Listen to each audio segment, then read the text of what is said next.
The Duke and Duchess of Sussex are travelling to the Netherlands for the Invictus Games this weekend but have been snubbed by the Dutch royal family, who have refused to offer them audiences or dinners.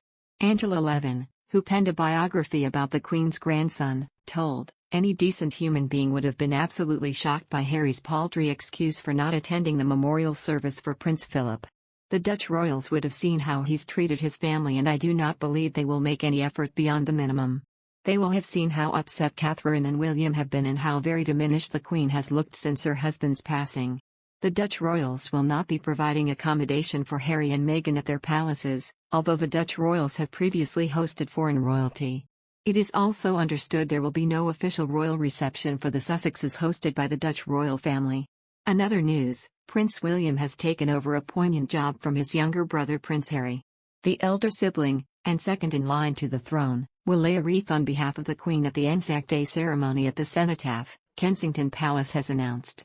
The 95-year-old monarch has been forced to pull out of a number of public appearances for health reasons in recent months.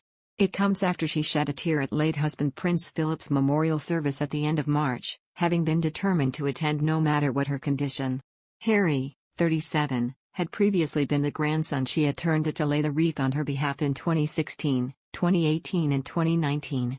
However, he stepped down as a working royal the following year and moved to the US. He has since said he worries for his and his family's safety if he returns to Britain without the royal level of protection members of the firm received from the Met.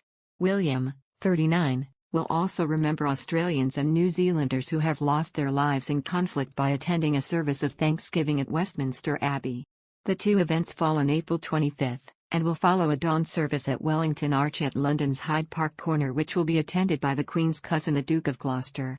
Some 300 to 400 former and serving military personnel and their families and members of veterans associations will gather at the Cenotaph for the wreath-laying.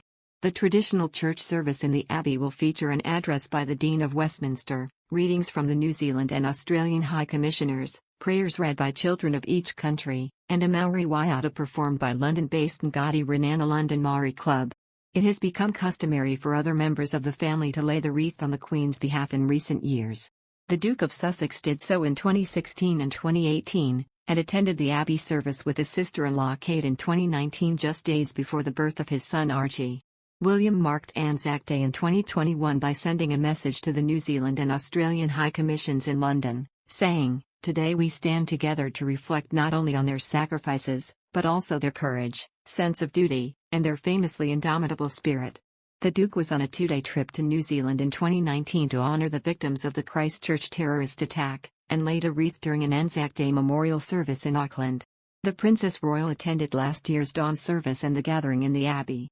It comes after a royal expert said the Duke and Duchess of Cambridge have been left with a tough workload due to the Sussexes' departure. The team of senior royals carrying out duties on behalf of the Queen has further reduced following Prince Andrew's withdrawal from public life. At the same time, the Queen herself has been winding down her busy schedule after suffering from health problems late last year. This means several other younger members of the firm have had to ramp up their public duties, not least Prince William and Kate. And former BBC royal correspondent Jenny Bond said this has been particularly tough on them due to their young family. "It's been quite tough on William and Kate, with their young family, to step up and take on so many more responsibilities. They obviously set up shop with the idea that the four of them would share out the workload, and now it's just the two of them.